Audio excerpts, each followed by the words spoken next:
let's say. Yeah. First of all, hydrogen has a so-called triple point. So as you can see here, on x-axis temperature and on y-axis is pressure. Same for water. There is a point where you can find hydrogen as gas, as liquid, and as solid. So frozen, basically. That is existing. The problem is, it is at 13 or 13.8 Kelvin. So that is almost near absolute zero. That's like minus 240 something degrees Celsius.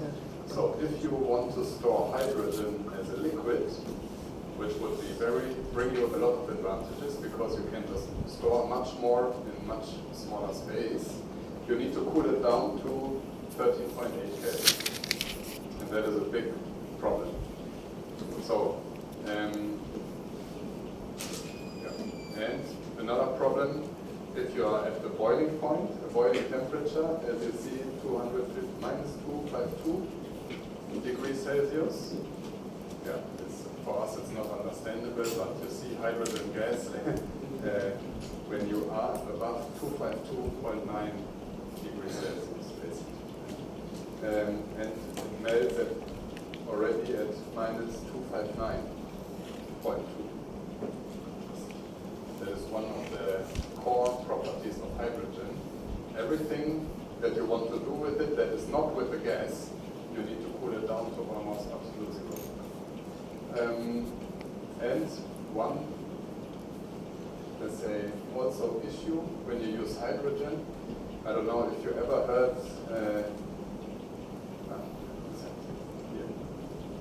about the last word here, embrittlement.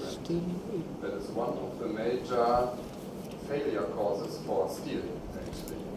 So if you have hydrogen and you have steel over time, almost all sorts of steel will have degradation because of hydrogen. It diffuses into the surface and makes it porous, and it loses its strength. That is actually one concern when you talk about storing hydrogen somewhere. And yes, who of you knows this property of a material? It's called enthalpy. So this is usually expressed as an H in chemistry, and basically it says when it is below zero, it means when you make this reaction here, you are setting free 436 kilojoules of energy per mole of the substance used. So meaning to separate H2 into two hydrogens again is you need to put at least this amount of energy. And that is almost impossible. Yeah, so you will always have to deal with H2, basically. So that's something you should really keep in mind when you discuss about hydrogen. You cannot make it liquid with pressure. You need to cool it down to this temperature, 259.2 below zero, which is very tough to do. For many other gases, you can put them in a lot of pressure to make them liquid. For hydrogen, it doesn't work. Okay, properties of hydrogen here in comparison for methane. For you to know, so what is with gases, you always talk about combustion and combustion temperatures. It is similar for hydrogen. So to summarize, hydrogen burns hotter, burns faster, and is ignited much more easily compared to almost all of the fuels we know. And especially in comparison to methane. So if you have a hydrogen fire, that is really cause for major concern. Yeah, I don't know where there's no big discussion about it, but a hydrogen fire is scales more dangerous than, for example, a lithium battery fire. With hydrogen, you talk about everything burning and exploding in meters and hundreds of meters distance, which you don't have for batteries. It's a little bit sarcastic, but it's like that. Yeah, so it burns at above 2000 degrees Celsius, very, very hot, and it just shoots out the flame. So what you can take away from this, if you burn hydrogen, it really the flame shoots very, very fast. Yeah, so 1,600 meters per second is way above the speed of sound. It's very fast, and that's why it's really hydrogen fire. It's a very dangerous fire in itself.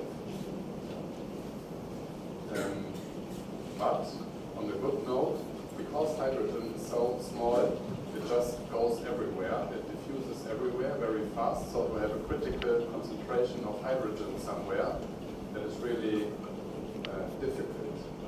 And it's really unlikely that you have a concentration of hydrogen in your atmosphere that you can have an explosion. So for example, if you have a gas pipeline at your home to cook, for example, where you have fossil gas, to have their concentration of that you can ignite your gas at home is much more likely than hydrogen. So that is one advantage.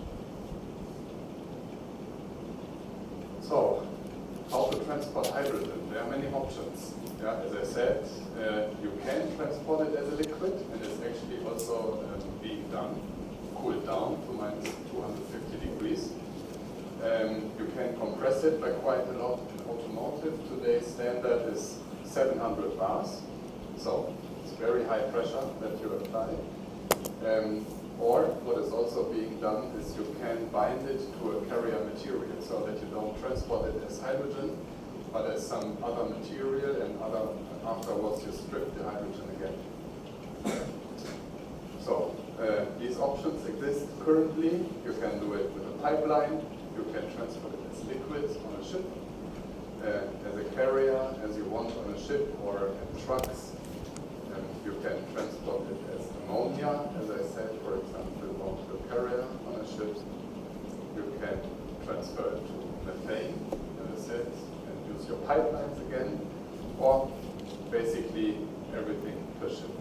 Yeah, you can synthesize your hydrogen. Currently established is that you use your hydrogen to produce ammonia, methane, methanol, or so-called Fischer-Tropsch. It's a very German word, the second one. Tough to say probably what that is. We will come to that a little bit later. So, pipelines. I'm not sure if that is only a big discussion in Germany, or especially where I'm living, but this is the industrial hydrogen pipeline network that is already existing where I'm living. So here roughly is Hella headquarters. I'm living close to here, Düsseldorf. And basically everywhere you have huge gas pipelines. Just historically, we have huge a lot of steel production, energy production, many power plants and so on. That's why we have a very large gas network, and everybody's talking about, hey, let's just use it for hydrogen. Very simple. So it's not too simple because you need to exchange all of your flanges and all of your fittings and so on to withstand hydrogen so that it doesn't go through it.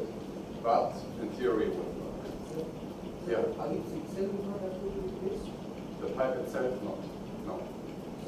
Some you have to. It depends on the type of steel, as you said. Sometimes when the steel is okay to be used with hydrogen, they don't need to be replaced. When the steel is not okay, they are also not replaced. They get an it's called a liner, L-I-N-E-R. They put like a plastic tube inside of this pipeline to make it resistant to hydrogen. But they don't build new pipelines. So generally it works, and in theory, of course, you need to exchange some parts, but in theory it also works until your apartment. Yeah, so in theory, you could use the existing grid to ship hydrogen to your heating in your currently is that you add 10% of hydrogen to the natural gas network, not more. It is planned that we allow to use 20% of hydrogen. So this is below the explosion limit still, but as you know, especially in Germany, it's all about regulation and regulation. Just for transportation, do you get the sort of hydrogen in materials? No, it is only allowed to put, so you're not allowed to send only hydrogen through the pipeline. You must have like gas that is sent through it, that is uncritical, and you are allowed to add 10% of hydrogen to it. And again, extraction would be that hydrogen is separated from materials. Yes, then you need to separate. But that's more or less easily done. In the last slide, we had something called the organic hydrogen carrier. So is this the same thing? No, it's not. It's even different. This will come a little bit later. Yeah. So what you can also do is you can use ships.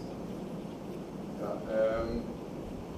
It is being researched, but it's still really in the beginning. You see here, this is the very first ship for liquid hydrogen, meaning it transports hydrogen at minus 250 something degrees, which in itself is engineering-wise very cool, I would say, very nice, but it's very small. You see here it's 160 meters long, can carry 2.5 to 3 gigawatt hours of energy in the form of liquid hydrogen. In comparison, that is the biggest LNG carrier that you can find in the world. It's called Nabila Q-Max class, and it can transport roughly 1.6 terawatt hours of energy in the form of LNG. So you see that is a really big difference. And this would need to be ramped up significantly in order to be competitive and anywhere close, because this is a really big gap, I would say. So what safety precautions or mechanisms would we expect to be in place if the cooling system fails for hydrogen carrier? Good question. I don't know, unfortunately. I only looked at the ship. I would expect what happens when it's not cooled enough, it expands a lot. So you would need any form of overpressure valves and relief that are large enough, probably, to let out all of the hydrogen. I would guess, but I don't know.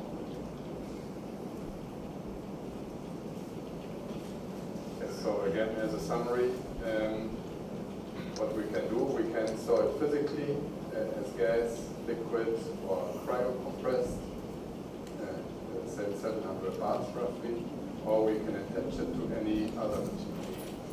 This is where we would go a little bit into detail. How it is done in Germany.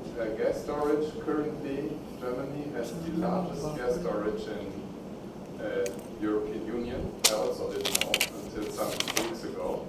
And the fourth worldwide is just because we have a lot of caves. So actually it's stored in caves, in the salt caves that you find underground. So that is nice, but of course any country that wants to do it is really dependent if it has natural caves or not. You see here, currently roughly we store 228 terawatt hours in gas, which is a lot. But that is, if you remember this morning, is one of the reasons why Germany has a really tough time to switch to reduce CO2 emissions. Because that is of course really good to have. It's very simple, you don't need any space for it, and it just works. Yeah. Sir, which state is safer for transportation of hydrogen or to handling of hydrogen? Which state is safest, like liquid, solid, or means gaseous? I would say all very similar. Probably is liquid is the safest if you neglect the cooling effort, because it cannot evaporate and go everywhere. Or as a solid would be even safer, but it's very tough to achieve. So liquid is preferred. If feasible, it would be preferred over gas, yes.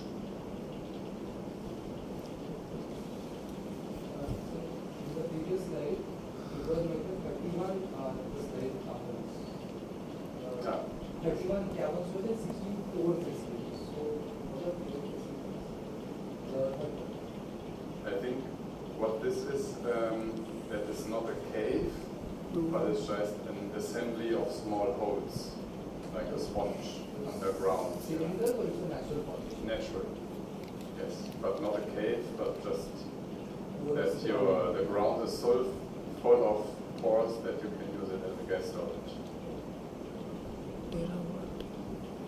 So liquids and pressurized gas storage, we just talked about, you need to bring it to -253, that is the main issue. And usually you do it in these cylinders. I don't know if you have seen these already in many, let's say, hydrogen fuel stations. You actually see these gas. Prolinde, for example, is one large company working on this. But it is also prone to self-discharge, so it is not everywhere -253. So there's always some gas evaporating, and you cannot do this. You cannot use this liquid gas storage, let's say, for 6 months as a seasonal storage or something. You need to consume it when you have it in liquid state, or you need to bring it back to gas after a couple of days. Or what is also being done, and what also most of the storage systems in vehicles is pressurized gas. So these tanks are usually what you have in fuel cell cars for hydrogen at 700 bars, and also the fuel stations, they operate at 700 bar. I don't need to mention that 700 bar of pressure technology is quite complicated, quite expensive, and really it's not easy to do. Yeah, so we talk about we can use our existing infrastructure and so on, it's really nice, but when you come to fueling of these tanks, that is actually not so easy. Yeah. And what is a little bit ironical, just on the side, filling them up at 700 bar at the state of the art currently actually takes 15 to 30 minutes. Yeah, so the same time, if not longer, to charge a battery car. So these discussions about refueling times and batteries are bad because it takes so long. They also apply to fuel cell vehicles. Yeah, I heard that just half a year ago. I also wasn't aware that, of course, the intention is to reduce it drastically. But at the moment, if you want to refuel your hydrogen vehicle, you must take 15 to 30 minutes. But wouldn't it be convenient if we replace it? Yeah, it's a good question. Maybe. Yeah, the same discussion you have for batteries. Second. Second. Swapping. Yes. But swappable hydrogen Fuel tanks, cell swapping. why not? I'm not sure about safety when you handle this in your home, but maybe for batteries, the biggest drawback is that you need to have much more batteries available. So you need to have one in the car and one in the swapping station. So the invest cost is much higher. Maybe the same would apply here, I'm not sure. I didn't see any articles on this, but I like the idea, why not? At least think about it. Yes, and that's what I wanted to say. You have, let's say, you have a lot of overhead to get this pressurized hydrogen. So you need, first of all, you need all of the compressors. It is not one compressor, but you need to have several stages to come to 700 bar. You need to have the correct valve technology and the pumping technology and so on. And when you factor everything in, your usable energy density actually comes down to somewhere in the range of lithium batteries. And then it's again a question about costs. And you cannot beat batteries. So storage of hydrogen and some other chemicals which are easier to handle. Ammonia, I think this is very well known as fertilizer. It's a or a well-established process. However, it is used on ships. Ammonia production is a completely established industry process worldwide, very important. But ammonia is quite toxic, so it will never be something that is handled by private persons. Then methanol we had already, and there will be a little bit more on that. But we need CO2 to produce methanol and or methane from hydrogen. That is one of the major drawbacks, because that is hardly available, at least hardly available from renewable sources. Yes, as I said, methane also possible. Then what is more in the research and development stage, you can store it as liquid. So store it as liquid, but on a liquid carrier. And here you see one is this chemical compound here that is called LOHC. And you can actually, if you do an electrolysis, you can load it with more hydrogen. You can see you have here 0. You can attach up to 18 hydrogen for one molecule. And this kind of and you can extract it again to get out the hydrogen again. That actually would be a method. You have a liquid, so very high energy density, and it's very easy to transport. It's in development, so it's not in application yet, but it's one of the more promising technologies for the future. You see here also some hurdles. You need still high pressure, high temperature, and so on. So there are chemical processes involved, which makes it more expensive and more inefficient, but still one of the better ideas currently. So, as a summary, what do we have all for hydrogen as a, let's say, complex environment you need around it? You need always the hydrogen, of course. How do you generate it? From electricity or heat or some fuel. You need to transport it. You need to make it transportable first. Sorry, this was meant. You need to then transport it, and then you need to get the hydrogen back. So these steps you always have, excluding storage and any form of taxes or whatever. So just to show again, if we want to establish hydrogen, there are many steps, and each one of these steps is actually quite complicated. It's not just get hydrogen and use it. So, also I don't want to go over every detail here. It's again, efficiency calculation is quite small, I'm sorry, but it is about how efficient is the hydrogen supply chain. So not hydrogen compared to batteries, but hydrogen compared to other hydrogen solutions. So let me give you some examples. For example, we have, if we transport hydrogen as a gas via a pipeline over a distance of 1,000 kilometers or over a distance of 4,000 kilometers.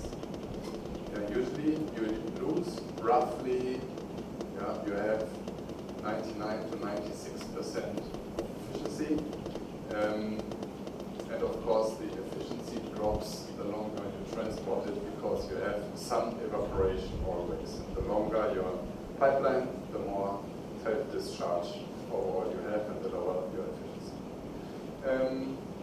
And as a worst case example, for example, if we first produce methanol and put it on a ship, and we ship it 10,000 kilometers one over the Pacific Ocean. First, we have 65% efficiency to get the methanol. Then we have 98% efficiency to get it on the ship. And then we are already at 63%, and then to generate electricity out of it, so we come out at 41% in the end. So just some examples. You can have a closer look yourself, or is anything that is of particular interest?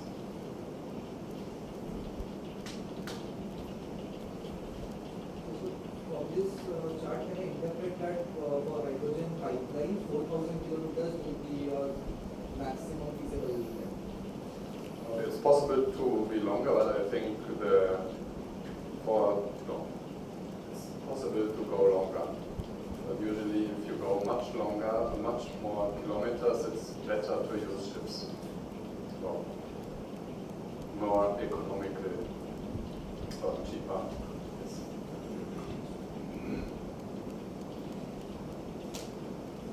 So this slide, I find it quite interesting. So this is actually the cost to transport hydrogen depending on the distance.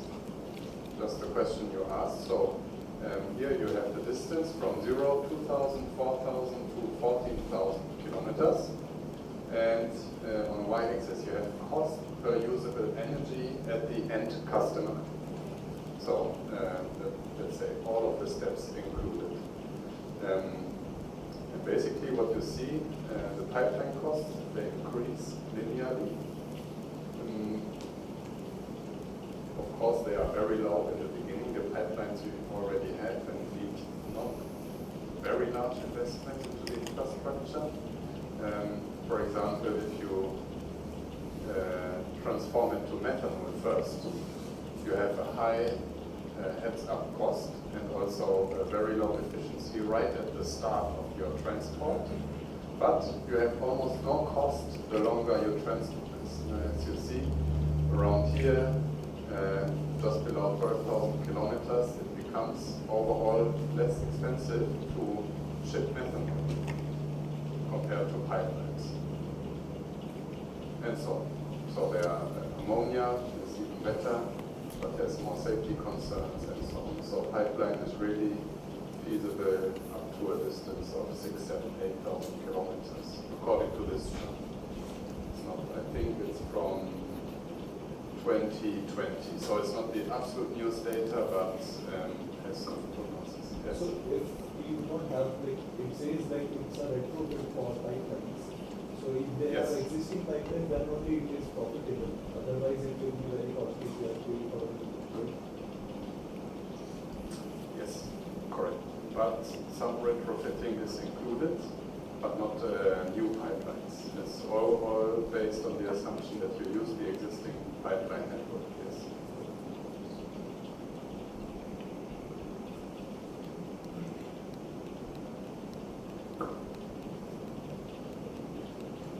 Yes, so I just wanted to show you the picture. If you are interested in this type of investigation, this is actually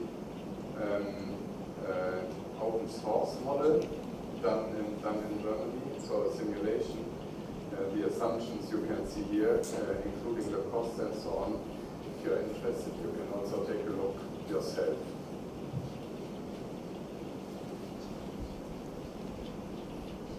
So benchmarking, what are the costs of hydrogen actually?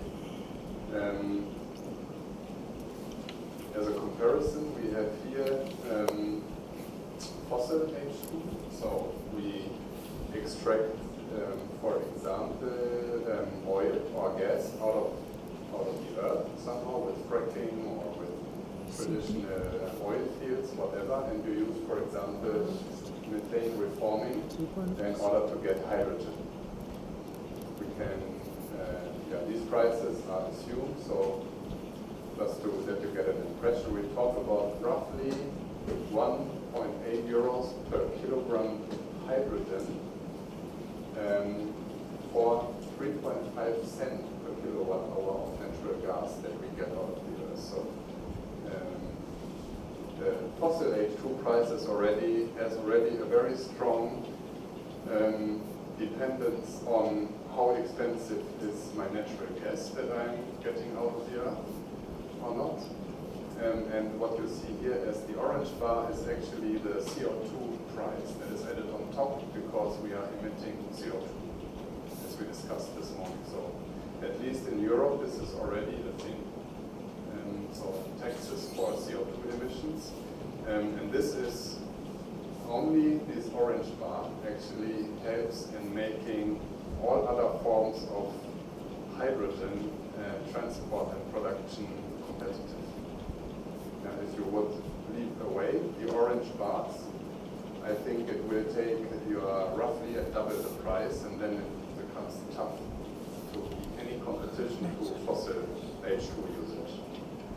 That's why I think many countries consider this as one of the one of the most effective methods of bringing new technologies on the market. Not with funding of battery production, for example, or funding of PV inverters or whatever, but with punishing CO2 production. Yeah, and not so much to see. What's interesting is that by far the highest cost is always the hydrogen production itself, to no surprise. And yeah, I think it's clear for transport, for pipelines, not that much cost added. But the transport is cheaper for ships and tankers and liquids, and bound hydrogen, as we discussed, the longer the distance. But nothing is really yet at the range to beat fossil hydrogen.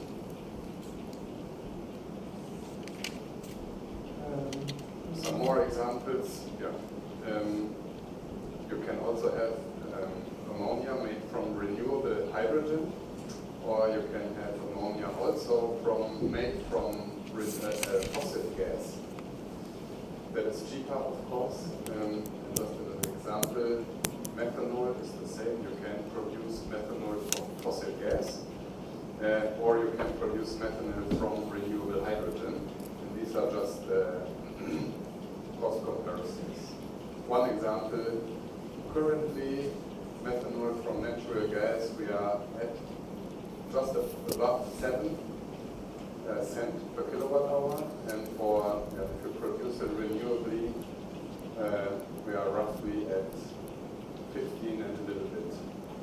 So it's really double the price. That's why it's currently not competitive, but until 2030, this orange bar will increase quite significantly, and then we need to see again.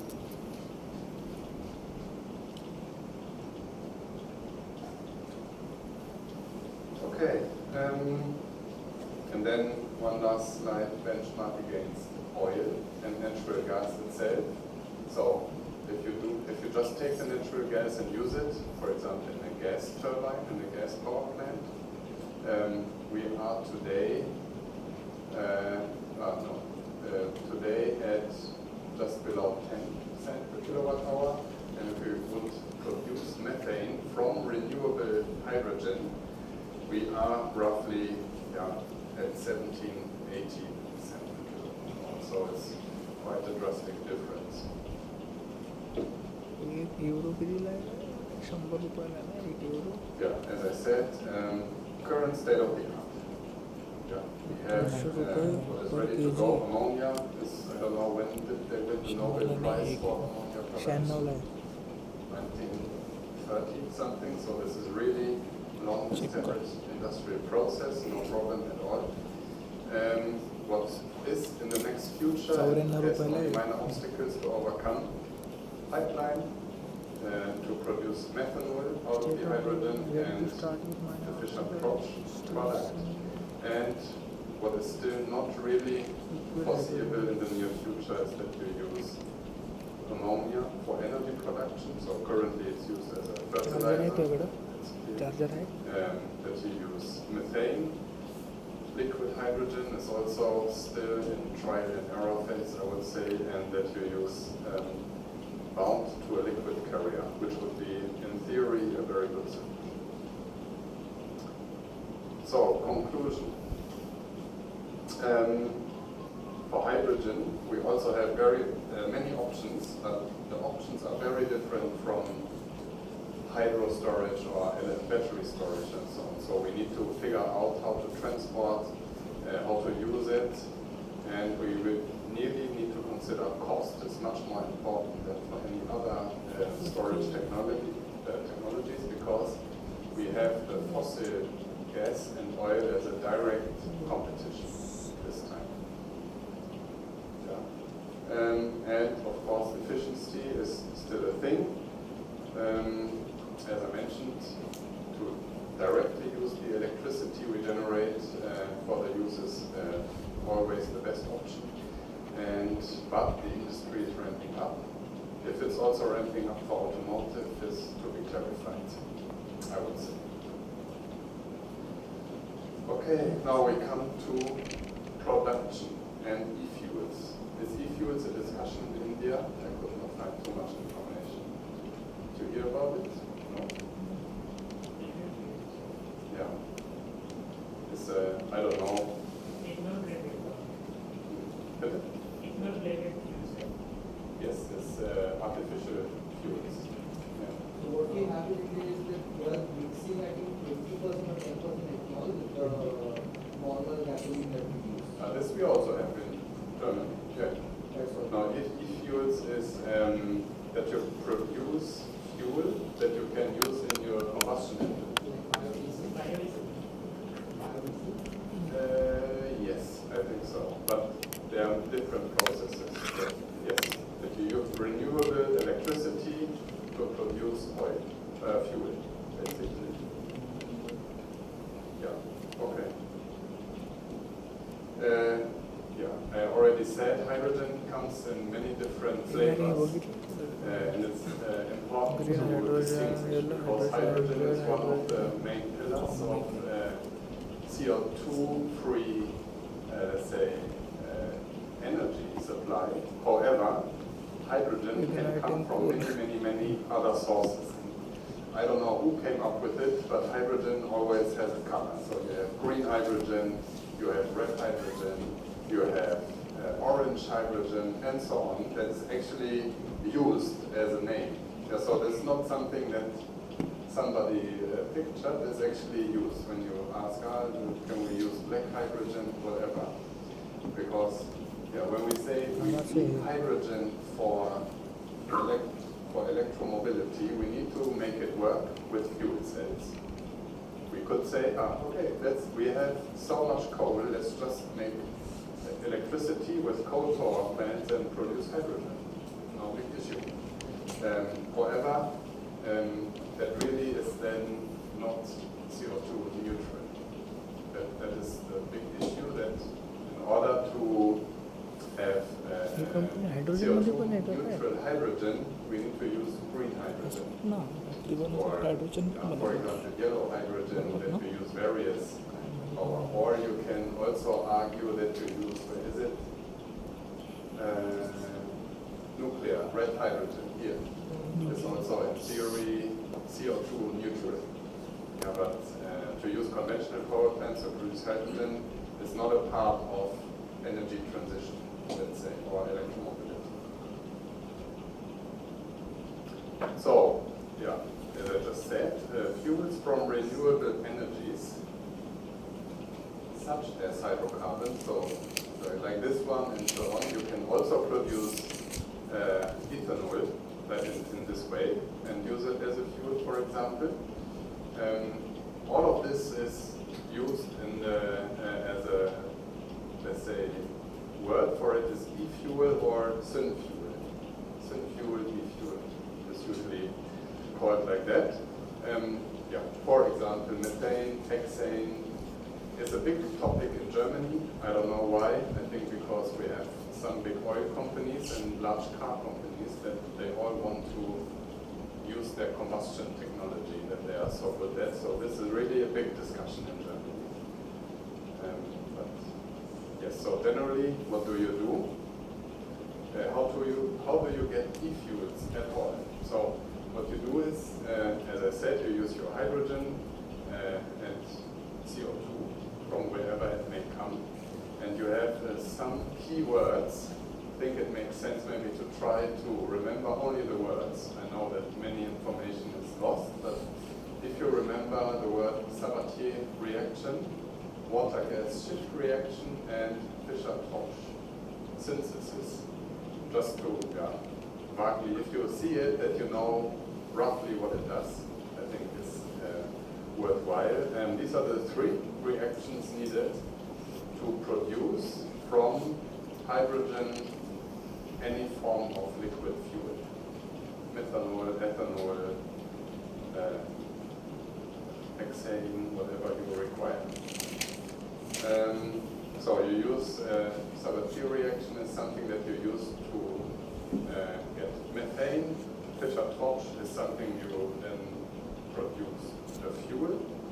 And the water gas shift reaction, you always need to create something that is called synthetic gas. And I have some more details now. So, how to get hydrogen? I think this we have already. You use an electrolyzer. A brief overview, what is an electrolyzer? Most of you know roughly how it works? Yes. As you can see, what is nice about this technology, you really only need water and hydrogen or some other gas. And this is an alkaline electrolyzer. This is not really state-of-the-art anymore, but it's one of the main techniques used. So in this one, you have a membrane in the middle that is transporting OH minus ions from the water side. And actually, as electrolyte, you have alkaline solution. That's why it's called like this. Yeah.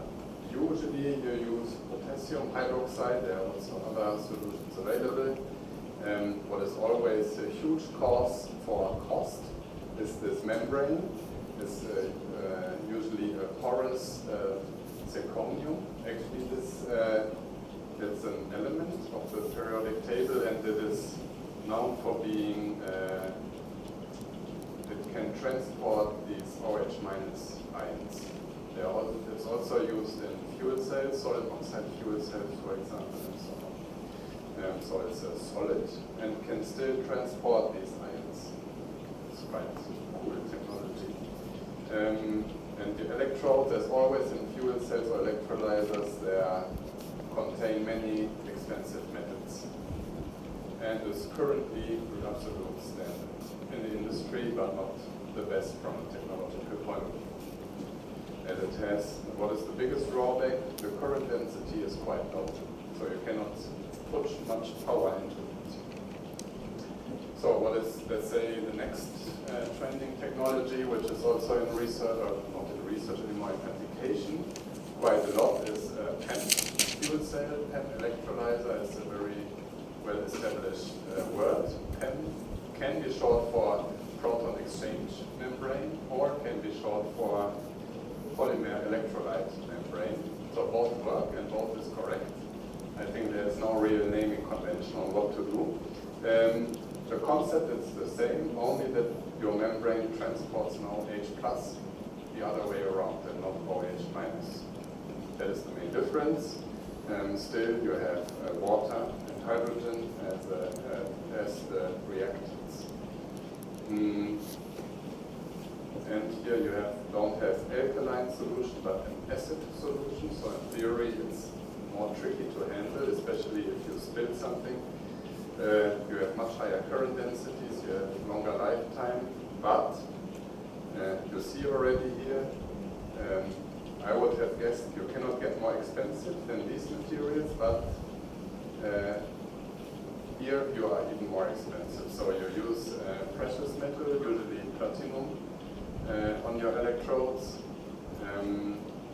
and more rare earth metals. So it's really, you require very expensive raw materials, and the price is then much, so it's a different category of price compared to lithium or nickel or manganese, for example, because if you discuss about platinum prices, it's really much more expensive. I think you can relate. Yes, efficiency is roughly similar, but then much higher current densities. But as I said, it's more difficult to handle and more expensive. And the last one, I'm not sure actually in what state it is. Probably most of you have also heard about it. It is in research for at least 30 years, I'm sure. I know that BMW did already research 1990 on this topic. But somehow it doesn't progress for whatever reason. So SOEC, solid oxide electrolyzer, or SOFC, solid oxide fuel cell. We talk about, again, the solid oxide here in the middle, transporting this time O2 minus, so transporting only the oxygen molecule or ion through a membrane. This time on the electrodes again you use a nickel ceramic. This is just a made-up word for ceramic metal, so it's a mixture of ceramics and nickel. And you use some nice rare earth on the electrodes. You need them actually mostly to act as a catalyst, so that the reaction takes place at a lower energy level. That's why usually you need so many rare earth elements. And that's why it's also so expensive. What is in theory? In theory, nice. Here you have of course gaseous water, so water vapor you use, and you produce hydrogen. In theory, if you are hot enough, this reaction takes place on its own. So it's an exothermic reaction, you say, that occurs on its own above 2,500 degrees. So once you heat it to 2,500, actually you don't need to put any more power into it, and the process occurs on its own. But it's really tough to maintain this state. So I think up to now it's not in operation. It's only research and some little bit larger prototyping demonstrations and so on, but I have not seen it employed in a real industry application. Yes, and as all fuel cells, they have very long startup times. This one has especially long startup times, and but if possible would have major advantages over normal fuel cell technologies. Okay, as a summary, we just went over it. I just thought it would be good to have a nice page. So the main technology trends, I think there are about 5 to 10 more fuel cell technologies that you can look up. So there are sulfuric membrane fuel cell and something with phosphoric acid fuel cells. I don't know anymore. There are really a lot of technologies, very interesting ones even, but industry relevant, I would say, are these three. This one being the current standard, this one becoming currently the next standard, this one maybe being the future. Yeah. Okay, some words about hydrogen demand. Considering that we want to go to net zero CO2 emissions by 2030, by 2045, sorry. So if we assume we want to have 23.9, this is megatons of hydrogen. In 2025, we would need roughly this number in order to fulfill all the needs we have. So this year, I can check end of the year what actually has happened. That means, according to our current processes, we would need 1.1 terawatt-hour electric power only to produce the hydrogen. 215 gigawatt of electrolyzer, and that equals roughly to 360 gigawatts of wind and PV power, or renewable power overall. And 2030, we would roughly need 80 megatons of renewable hydrogen. And that equals roughly to 1,200 gigawatts wind and PV only for production of hydrogen. If you remember, I think the numbers are not too far off. In Germany, worldwide, we have roughly 1,500 gigawatts of PV installed worldwide. In this scenario, I need to check if it's, I think it applies only to Europe. So if you want to scale it to the world, the numbers actually are much higher. And this means power only